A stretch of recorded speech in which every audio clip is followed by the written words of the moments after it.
درود بر شما. امیدوارم خوب بوده باشید. من یه چند وقتی دارم کتابای این آقای تاماس سوئل رو میخونم. الان یکیش که دارم میخونم بیسیک اکانومیکس، این کتابشو. اینا هنوز تمومش نکردم. حدود صفحه چنده، صفحه 426 هم دارم میخونمش. فرصتم نمیشه، هی میام میخونم، هی کار پیش میاد مختل میشه. و دوست دارم یه سری چیزایی که توش هست و به صورت خلاصه راجبش با هم یکم حرف بزنیم، توضیح بدم. خیلی خوب آدم اینو بدونه. مثلا اینکه چیزایی که راجبش صحبت میکنه، از اول میاد میگه اقتصاد چیه. میگه آقا اقتصاد علم اینه که شما منابع محدود رو کجا خرج کنی. مثلا ما دلیلی که اقتصاد داریم چیه؟ این که منابع محدود داریم. ما تو بهشت که اقتصاد نداریم، همه چی هست، همه چی زیاده. ما تو اینجا ما اقتصاد داریم چرا؟ چون منابعمون محدوده. آب محدوده، معدن نفت محدوده، معدن زغال سنگ محدوده، معدن نمیدونم سنگ و آب و نمیدونم آهن و مس و اینا همه محدودن. اینکه اینو کجا خرج کنی خیلی مهمه. حالا کمونیسم میاد میگه حکومت تصمیم بگیره، حکومت هم میاد جیره بندی میکنه، میگه تو سهمیت 1 کیلو از اینه، 2 کیلو از اونه، 4 تا دونه از تا از اونه از اونه. یه جای دیگه میاد مثل بازار آزاد میاد میگه که نه، بازار مشخص کنه. بازارم چجوریه؟ میگه این کارخونه میگه من انقدر نیاز دارم، انقدر میخرم. حالا تو قیمت 1000 تومان میخره، قیمت میره بالاتر دیگه نمیخره. به همین سادگی. منتها وقتی این بازار آزاد نیست، مثلا کمونیسمه، حکومت میاد به همه اینو پخش میکنه. مثلا تو یه جاش یکیشون میاد، تو یه جاش میاد یه تعریفی میکنه از کمونیسم. میگه که اینا وقتی داشتن اینو پخش میکردن منابعو، خیلی از شرکت ها اصلا اونقدر تولید نداشتن ولی منابع اولیه رو دریافت میکردن. چرا؟ چون طرف منابع اولیه رو میگرفته میبرده تو بازار آزاد میفروخته. گفت ولی شما اینو، الان تو کشور ما هم همینجوریه ها. تو کشور ما هم دقیقا همینجوریه. خیلی چیزایی که سهمیه به اسم دولتیه دقیقا همینجوریه. شما میبینی مثلا نووایه داره آرد میگیره ولی آرد آزاد میفروشه، اونقدری فروش نداره. چون اصلا اونقدری فروش نداره ولی سهمیه‌اش همونقدره. حکومت که نمیتونه هر روزی که بذاره بالا سر این ببینه سهمیه‌اش چقدر، دقیقاً همونقدر بهش بده که. همینجوری میاد میگه خب به تو همتون 100 تا دونه میدم. 100 تا دونه، مثلا 100 تا گونی گندم بهتون میدم، 150 کیلویی. حالا اون کسی که زیاد داره، زیاد تولید میکنه، زیاد میفروشه، باید بره از دیگران بخره به قیمت بیشتر. اون کسی که کم میفروشه میاد تو بازار آزاد میفروشه. اینجوری. ولی اگه این آزاد باشه، اون نونوایی که تو منطقه مثلا مشتری کمتری داره میره کمتر گندم میخره، اون کسی که بیشتر داره میره بیشتر گندم میخره. بعدش مسئله چیه؟ بعدش مسئله اینه که وقتی که دولتیه، اون نونوایی که گندم همشون دارن یه قیمت میدن دیگه. بعد اون نونوایی که بد میزنه، نونشو خمیر میزنه، خشک میزنه، خراب میزنه، قیمتش با اونی که خوب میزنه یکی. ولی وقتی بازار آزاد باشه، شما میری از اونی که قیمتش، مثلا اونی که نونش بهتره یکم گرونتر میخری، اونی که نونش بدتره رو ارزونتر میخری. شما پول نداری، میری از اون که نونش قیمتش پایین تره یه چیز معمولی تری میخری. به همین سادگی. یا مثلا یه مثال دیگه از این چیزه، سلمونیاس. یه مثال ساده دیگه از این سلمونیه. شما میری یه جا میرینه رو کلت، ولی میگه که من جزء اتحادیه هم. اتحادیه گفته مثلا با 100 تومن میگیری یا 150 تومن میگیری. اونجا که خوب میزنه 150، اونجایی هم که خوب میزنه هم 150 ازت میگیره. منتها اگه اینجوری نباشه، اون کسی که کارش معمولیه میاد میگه آقا جان من کارم معمولیه، بلد نیستم، تازه اومدم، 20 تومن میگیرم. با 20 تومن میزنه. شما که خوب مثلا برات مهم، مثلا برام مهم نیست در حد یه خط بیفته کافیه، میرم پیش این کسی که براش خیلی مهمتره، میره پیش اون کسی که حرفه‌ای‌تر، پول بیشتری میده. بعدم این بنده خدا هم یاد میگیره، کم کم کم کم اونم قیمتاشو زیاد میکنه. هیچ اشکالی هم نداره. ولی وقتی همه یه قیمت میگیرن، من اگه برم پیش یه کسی که بلد نیست، تازه شروع کرده، میگه 150 تومن برام خراب کنه، باش دعوام میشه. مشکلات دیگه ای به وجود میاد. بعد این فصل چندم بود؟ فصل اول بود. دقیقه صبر کنید. این ویدیو فکر کنم میتونم طولانی میشه تو رول آف پرایسز. بعد بحث قیمت ها رو میاد صحبت میکنه. میگه این قیمت ها خودشون باعث میشن که منابع جابجا بشن. که وقتی یه چیزی یه جایی قیمتش میره بالا، خب ویدیو هم داره، ویدیو هم خیلی زیاد داره، تو یوتیوب بزنید این ویدیوهاش هست، یک ساعت، این خیلی حرفای خوبی میزنه. اگه زبانتون خوبه، حوصله کتاب خوندن ندارید، ویدیوهاشو گوش کنید، توضیح میده. میگه که وقتی قیمت یه جایی چیزی میره بالا، تولید کننده پولشو میبره اون سمت، تولیدشو میبره اون سمت. میگه مثلا یه چیزی که هست، میگن که توی بحران ها میگن آره حکومت ها خیلی باید کمک کنن. میگه ولی در صورتی که توی بحران ها اگه حکومت دخالتی نکنه، دست به چیزی نزنه، میگه چون توی بحران قیمت میره بالا، شرکت های آزاد سریع میان منابعشون رو میرسونن، سریع میان آب معدنی میبرن، سریع میان غذا میبرن، چون میدونن که اونا نیاز دارن، نیست کم، قیمت میره بالاتر، اینا سریع میان همه چیو بهشون میرسونن، خیلی هم سریعتر از سازمان های دولتی. اصلا کلن یه مشکلی داره با سازمان های دولتی، همون مشکلی که من دارم، ولی خب اینجا خیلی منطقی و خیلی هم ساده توضیح میده. بعدش راجع به صحبت میکنه، راجع به تصمیم گیری اقتصادی. میگه شما وقتی که یه حکومتی دارید مثل کمونیسم، یه دولت داره تصمیم گیری میکنه، یه جا مثال میزنه از این نخست وزیر کمونیست و نخست وزیر انگلیس، اون زنه کی بود نخست وزیرشون، حالا تو اینجا نوشته یادم نیست، من خط نکشیدم چون یه بخش کتابو نزدیک 200 صفحه‌شو با گوشی خوندم، بعد کتابو خریدم، بعد ادامه دادم. نخست وزیر آخر فکر کنم، آخرین نخست وزیر چیز بوده،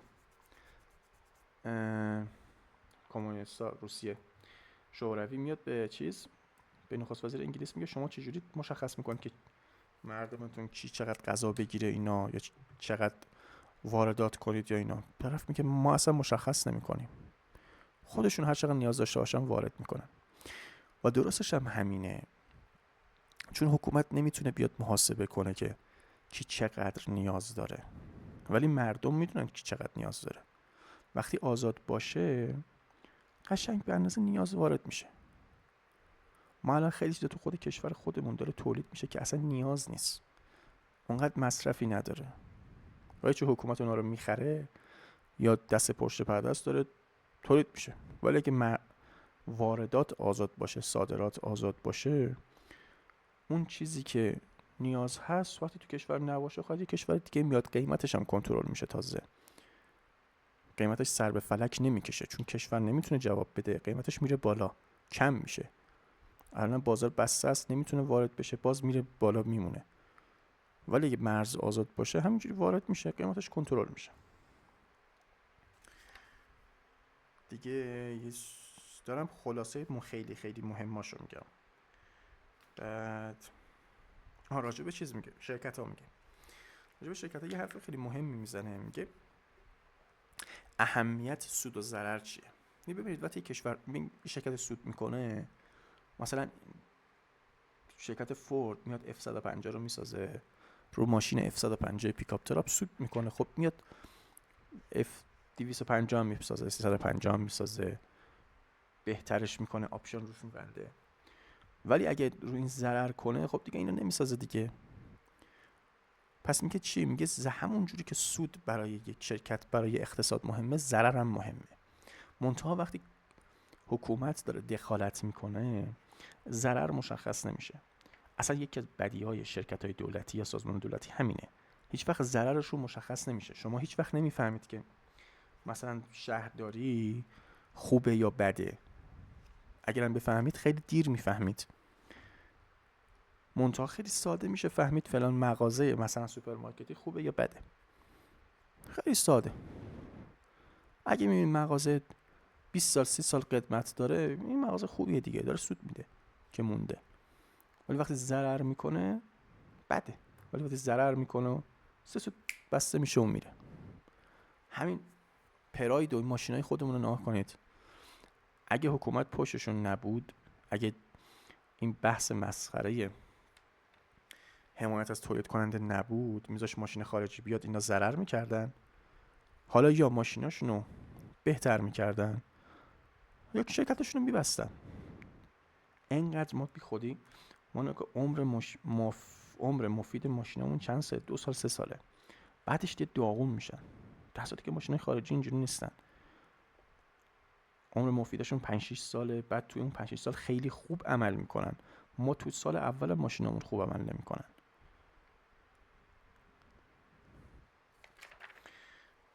پس ضرر کردن مهمه. اگه یه شرکتی ضرر کنه ما میفهمیم که به درد نمیخوره، ورشکستش میکنیم، تمام میشه میره. خب اینجوری بعد میاد نان مارکت نه بعد راجع به چیز میگه حقوق و اینا، راجع به حداقل حقوق. بذار ببینم 200 بذار ولی بریم صفحه 164 راجع به چیه؟ 164 خب نه این نیست. آنتی تراست لاس هیچ. ببین بحث حداقل حقوق چرا بده؟ خودش یه جا ازش صحبت کرد، سوال پرسیدن، هم این هم اون یکی چیزه کی بود، مارتین فریدمن. از مارتین فریدمن پرسیدن راجع گفتن تو چرا مخالف حداقل حقوقی؟ گفت ببینید من با 1 سنت، با 3 سنت، 1 سنت یادم نیست، در روز کار کردم. کدومتون اینجوری کار کردید؟ گفت من با 1 سنت در روز کار کردم، پیشرفت کردم، رفتم 10 سنت گرفتم، رفتم 50 سنت گرفتم، بعد رفتم کار کردم، پیشرفت کردم، الان استاد دانشگاه شدم، دارم بیشتر میگیرم. ولی شما میاد از اول به یه شخصی که هیچ تجربه‌ای نداره، هیچ چیزی نداره، میخواد یه دفعه یه حقوق زیادی رو بدید. مثل چی؟ مثل تو کشور خودمون. چرا طرف میاد میگه، یه شرکت میگه 5 سال سابقه میخوام؟ چون شرکت میبینه داره بیمه میده، داره یه حداقل حقوق 12-13 تومانی رو باید بده به کارمندش، بیمه رو بده، 12-13 تومن هم حقوق بده. خب میگه من دارم اینو میدم، چرا آدم با سابقه استخدام نکنم؟ ولی اگه آزاد باشه، یه شخصی که تازه از دانشگاه اومده خیلی ساده میره اونجا، من چیزام تسک بارم مشخصه، تسک بارم رو بزنم بره. ولی اگه چیز باشه، اسمش چیه،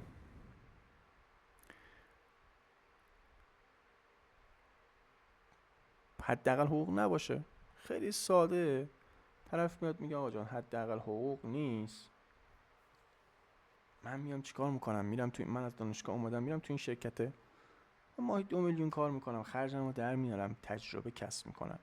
بعد که تجربه کسب کردم میرم میگم آقا جان من الان تجربه دارم این کارو انجام میدم، خیلی بهتر دارم انجام میدم، یا حقوق بیشتر بده، میرم یه جای دیگه. میگن آقا نمیخوام، میگی باشه من میرم یه جای دیگه، تجربه هم داره دیگه، اون سابقه کارت هم داره. اینجوریه. پس حداقل حقوق به نفع حکومت نیست، به نفع اقتصاد نیست. خیلی چیزا هستن قوانین تو ظاهر به نفع مردمن، ولی توی باطن وقتی میبینی اصلا به نفع ما نیستن اصلا.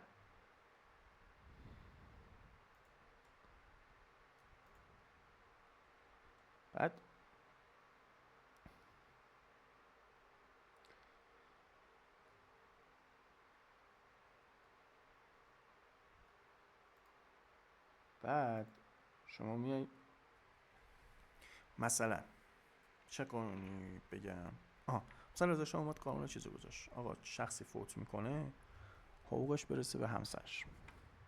قانون خوبی گذاشت دیگه، پیش خودش فکر کرد گفت آقا این خوبه، طرف زنه علاف نمیشه، عیاش نمیشه، خیلی کارا نمیکنه. ولی الان میرید جلوتر میبینی که شخص بیمه داره، زنه دیگه شوهر پرستاری نمیکنه که زنده بمونه، براش مهم نیست، میگه اشکال نداره اگه مرد من حقوقشو میگیرم.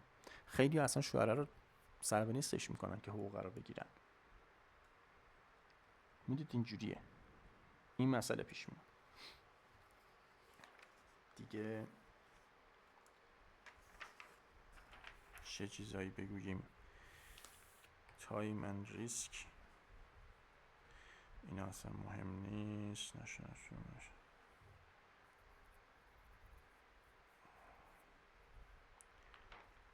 تایم اند ریسک بذارینم تو اینا چی هست که به درد بخوره. زیرش خط میکشیدم.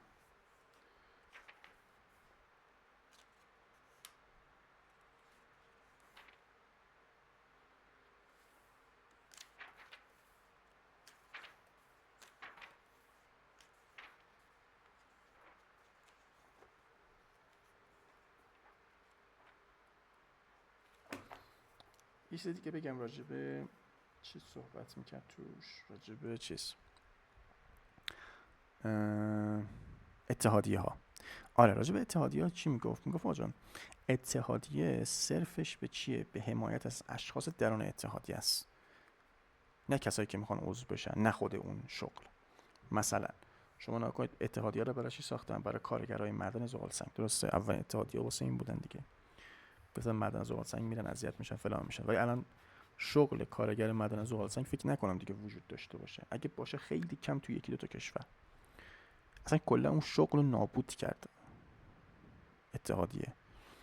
چرا؟ چون اتحادیه هی میاد میگه حقوق بیشتر بده، بیمه بیشتر بده، فلان بیشتر بده، راحتی بیشتر بده، کار کمتر بده، داغون میکنه اون شغلو. بعد شخص میاد میگه چیکار کنم؟ برم کارگر افغانی بیارم که این مالیات ها رو خیلی چیزای دیگه رو ندم، بیمه رو ندم، حقوق زیاده رو ندم و یه سری مسائل دیگه. شما وقتی میری توی یه اتحادیه باید یه سری قوانین داشته باشی. مثلا همون سلمونی که بهت گفتم، شما میری تو اتحادیه میخوای مثلا سلمونی بشی، آقا رفتی یه چیزی یاد گرفتی آقا در حد ساده، حالا میخوای یه مغازه زدی میخوای مو کوتاه کنی، بهت میگن آقا تو باید این قوانین رعایت کنی، تو باید مثلا اصلاح ریش مثلا 50 تومن بگیری، اصلاح سر 100 تومن، اصلاح کامل 200 تومن. بعد من میرم اونجا یا شما میرید اونجا میگه آقا سرمو کوتاه کن، طرف میزنه میگه 200 تومن، بعد میبینی این تازه کاره، اونقدر خوب نزده ریده تو موات. بعد دیگه پیشش نمیرید چون میدونید 200 تومن بهش نمیارزه، طرف مغازه رو بعد یه مدت میبنده ول میکنه میره.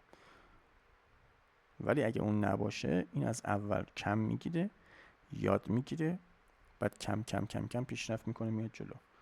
کلوب به مطلبش هم اینه که آقا جان اتحادیه صرفش به دفاع از اشخاص داخله، نه اونایی که میخوان بیان توی اون شغل، نه حتی خود اون شغل، ممکنه خود اون شغل هم نابود کنه. بعدش راجع به بانک و سیستم بانکداری صحبت میکنه که حالا ببینم بذار راجع به یه قسمتی که داشت راجع به ریسک یه چیز حرف قشنگی زد.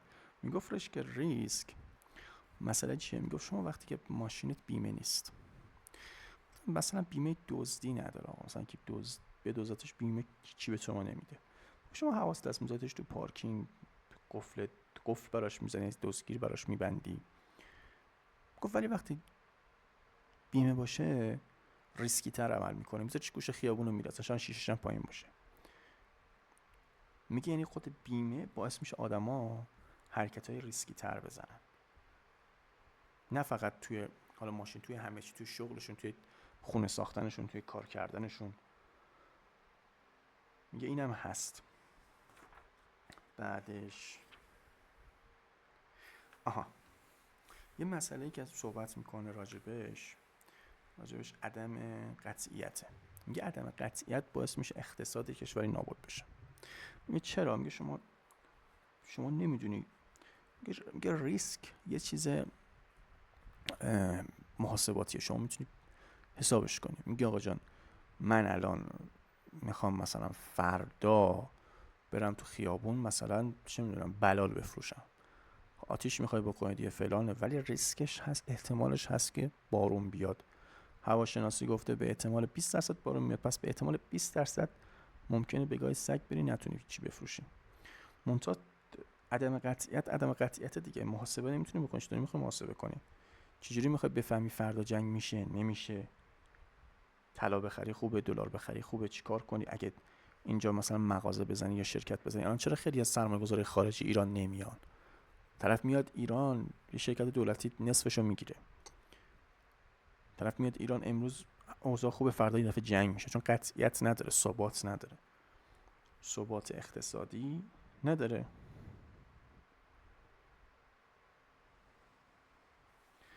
نمیدونه که فردا قراره چی بشه.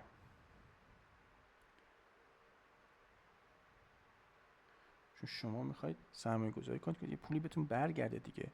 شما دارید ریسک رو محاسبه میکنید، میگه آقا جان مثلا من 100 تومن میذارم، احتمالش هست ریسک کنم مثلا 100 مثلا 50 تومن سود نکنم، 30 تومن سود کنم، که خب 30 تومن هم خوبه، میگه اصلا 20 تومن سود کنم. ولی عدم قطعیت میگه اصلا معلوم نیست چی بشه، ممکنه اصلا بندازنم زندان، ممکنه این حکومت فردا بگه تو خائنی، بندازنم زندان، معلوم نیست چی بشه.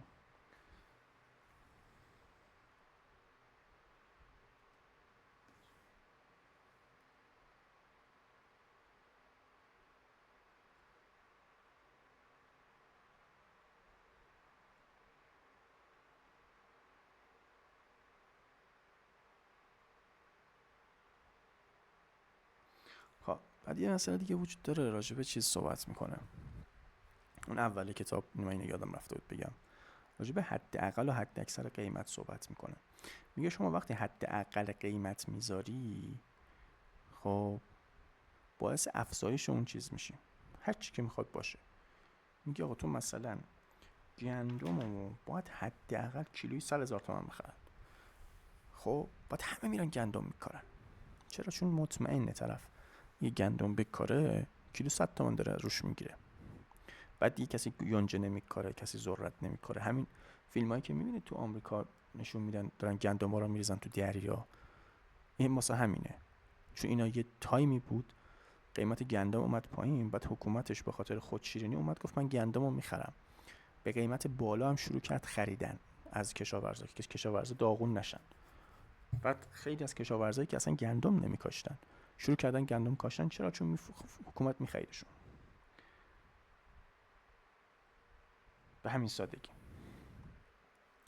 میگه اگه حد اکثر قیمت بذاری باعث چی میشه؟ اون جنس نابود بشه، کمبود بشه، پیداش کنه. مثلا میگی آقا جان خونه نباید بیشتر از مثلا ماهی 1,000,000 اجاره بگیره.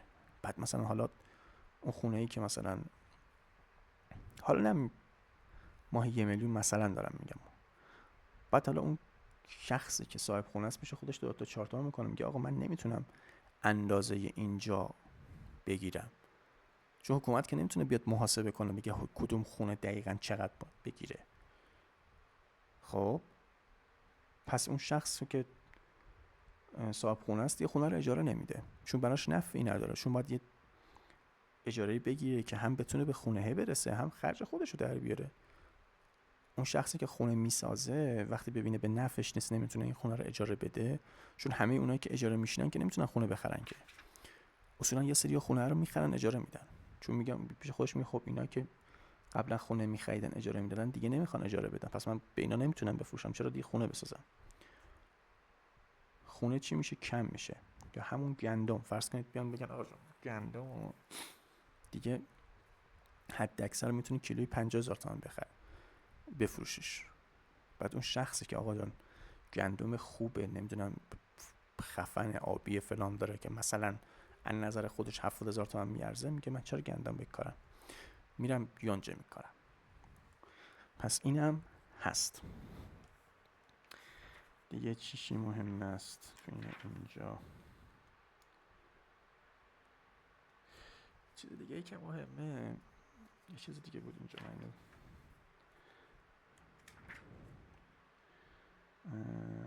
بخونمش.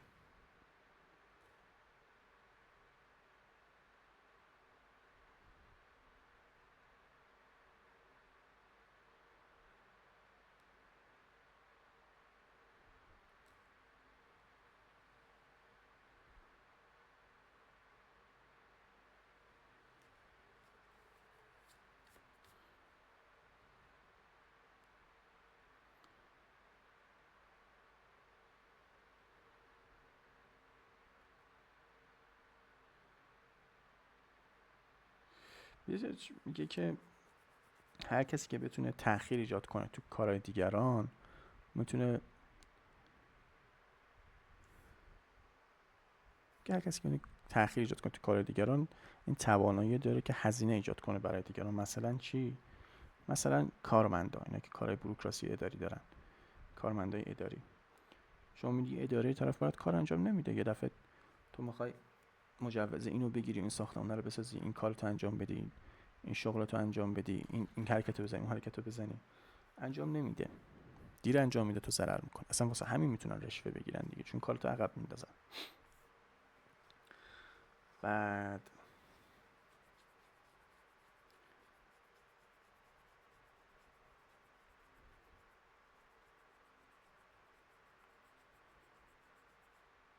دیگه بهت بگم، اینم که ساده است، اکثرا میدونید خیلی ساده است که دادم پاره شد.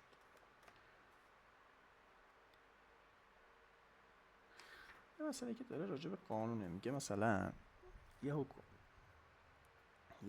رئیس جمهوری میاد میگه که ما مثلا فلان کار رو میکنیم. خب ما مثلا میایم سیستم آموزشی رو عوض میکنیم، یه قانونی میذاره، میگه آقا مثلا چه میدونم آموزش رایگان، میگه این قانونه الان خودشو نشون نمیده که همون که اون موقع گفتم راجع به مثلا ازدواج و اینا، راجع به بیمه که شوهر برسه به همسر، میگه این بعد 20 سال خودشو نشون میده. میگه سر همینه که سیاستمدارا راحت میتونن دروغ بگن، چون یه قانونی میذارن بعدا نتیجهشو نشون میده. ولی اقتصاددانا کمتر میتونن دروغ بگن، چون دارن روی کل این قضیه صحبت میکنن. پس کلا نباید به شما به یه سیاستمدار اونقدر اعتماد کنید، به حرفش، به چیزی که میزنه، به چیزی که میگه. من نمیدونم فلان کارو کردم، بعد میبینی که نه مثلا 20 سال قبل فلان اتفاق افتاده، یا چه میدونم تو فلان فدراسیون الان یه چیز خوبی هست، فدراسیون ورزشی، چند تا ورزشکار خوب هستن، بعد رئیس فدراسیون الان میاد میگه آره اینا به خاطر منه، در صورتی که میبینی نه، اینا از 15 سال پیش رئیس فدراسیون قبلی شروع کردن به کار کردن، الان داره نتیجهشو میبینه. بعدش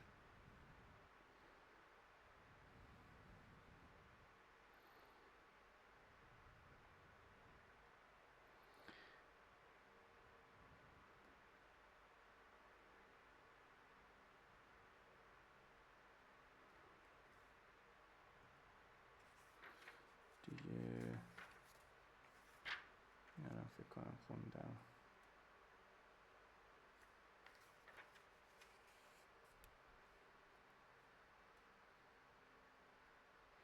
آها این هم خیلی مهمه. میگه که قوانین چه سیاسی یا اقتصادی اصولا در مورد هدفهایی که دارن صحبت میشن. مثلا میگن آقا ما قانون رو گذاشتیم که به خانواده کمک کنن، میگه در صورتی که باید راجع به محرکایی که درست میکنن هم صحبت کنن. مثلا شما فرض کن الان یه سازمان درست کنن، سازمان آش، خب هدفشون این باشه که هیچ کس گرسنه نمونه. خوبه دیگه، هدف خوبی، ما نمیخوام، ما میخوام فقر رو شکن کنیم، گرسنگی رو شکن کنیم. میگه وقتی این اتفاق میفته مردم شروع میکنن، میگه اون سازمان شروع میکنه راجع به خوبیای آش گفتن، همه رو آشخور کردن، همه رو سیر کردن و حتی چاق کردن بیش از اندازه. میگه این یه محرکی ایجاد میکنه. یاد ببین اون محرک چیه. میگه مثلا توی آمریکا الان من داشتم چند تا ویدیو دیگه میدیدم، میگفتش که مردم میان چیز میکنن، میان به شخصی که مثلا میان به اون کسی که آقا زیاد چاقه پول میدن ماهیانه، میگن آقا تو معلولی، ناتوانی. میگه بعد این ناتوانه دیگه نمیره تلاش کنه که لاغر بشه، چون داره حقوق میگیره، مف زندگی میکنه، یه محرک ایجاد میکنه. میگه باید دید اون محرکی که ایجاد میکنه چیه، همینجوری نباشه. این چی میگم، الان زمان جنگ شروع کردن گفتن آره آقا هر کی مثلا شهید شده ما به خانواده‌اش فلان چیزا رو میدیم، بعد یه سری میرفتن جنگ یه تیر میخوردن فقط به خاطر اینکه این مزیت رو بگیرن و برگردن. میگه باید دید این محرکی که ایجاد میکنه این قانون چیه. دیگه بهتون بگم شال اکونومیک چی میگه است فصل 16.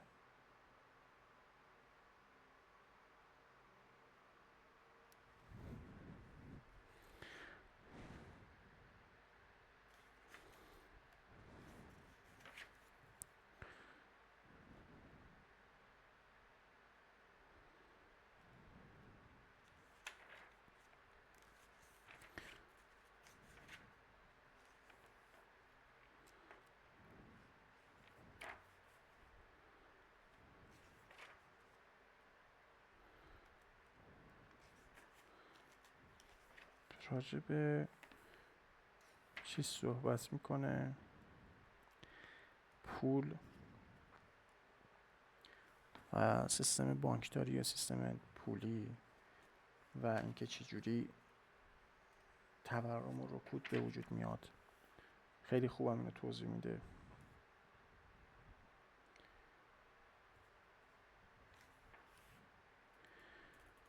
بعد پول که میدونی چجوری به وجود اومده.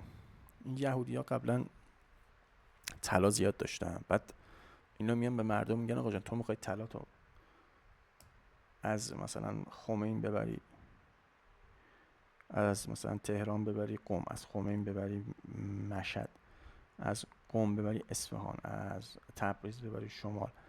راههای دوره دیگه، این وسط راهزن است، مخصوصا قدیم. میدوزن از تو، بیا اینو بده به من نگه دارم مثلا 100 تا سکه تو.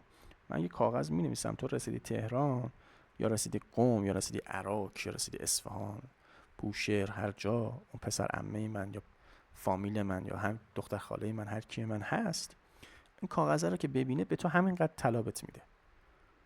خب مردم اعتماد میکردن میذاشتن. بعد اینا بعد یه مدتی میفهمن که اینا چون مردم بهشون اعتماد دارن، همه نمیان که یه دفعه طلاهاشون رو بگیرن. پس میفهمن که اینا میتونن بیش از اون پولی که دارن کاغذ بدن به مردم.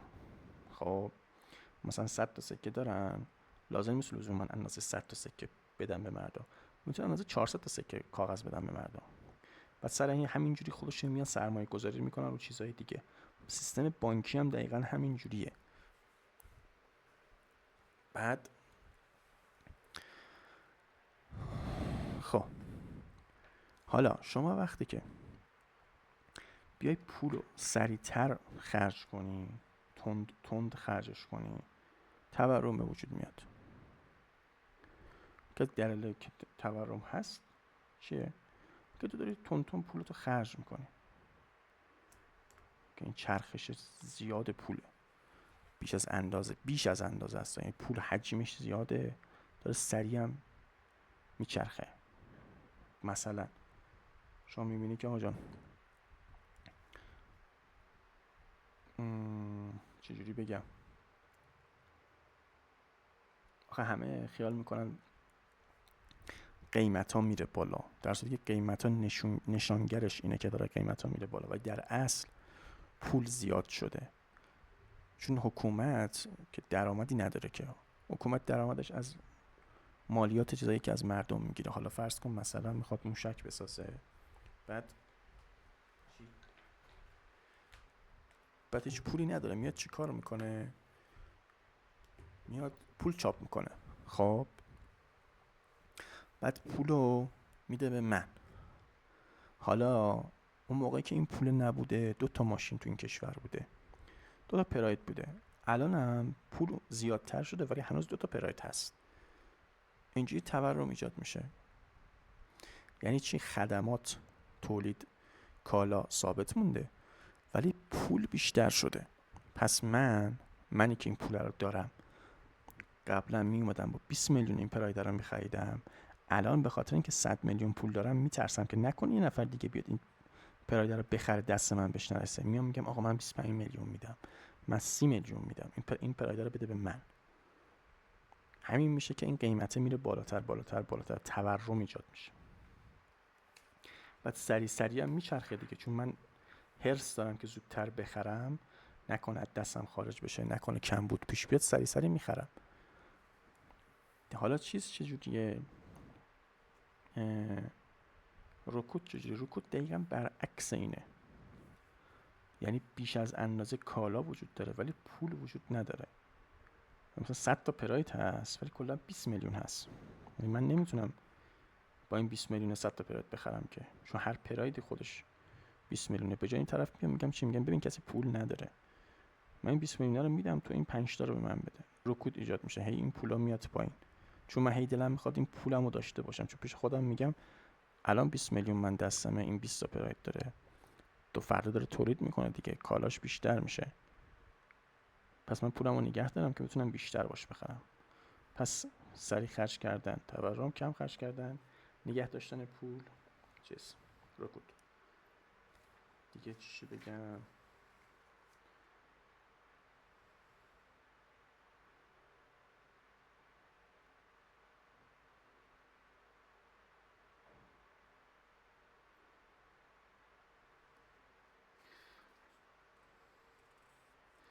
راجع به سیستم بانکداری میگه که تو سیستم بانکداری وقتی که هست لزوماً پول دیگه فقط اون پول کاغذیه نیست، کارت اعتباری هم پول، برات پول، چک پول، همه اینا به پول توی کشور اضافه میکنه.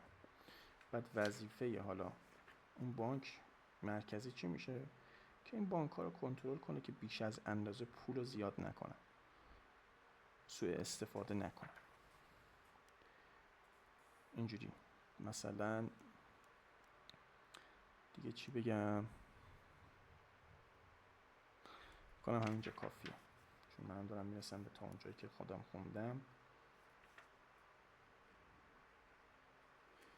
گفتنشم بیش از اندازم 30 خورده زیاد شد. سعی کردم خیلی خیلی خلاصه و ساده بگم. کتاب خیلی خوبیه، دوست داشتید بخونیدش، دست من اینجاست. Economics Basic Economics. بعد سعی کنید کتاب بخونید. من خودم این چند وقت خیلی کم خوندم، خیلی قبلا من یه زمانی 2 ساعت 3 ساعت رو هر روز میخوندم، الان شاید رسیده باشه میانگین 5 دقیقه. بعد همین شروع کنید، سعی کنید کتاب بخونید، مغز کار کنه، درست فکر کنید. وگرنه هر چرت و پرتی که تلویزیون به ما بگه و دیگران به ما بگه رو باور میکنیم.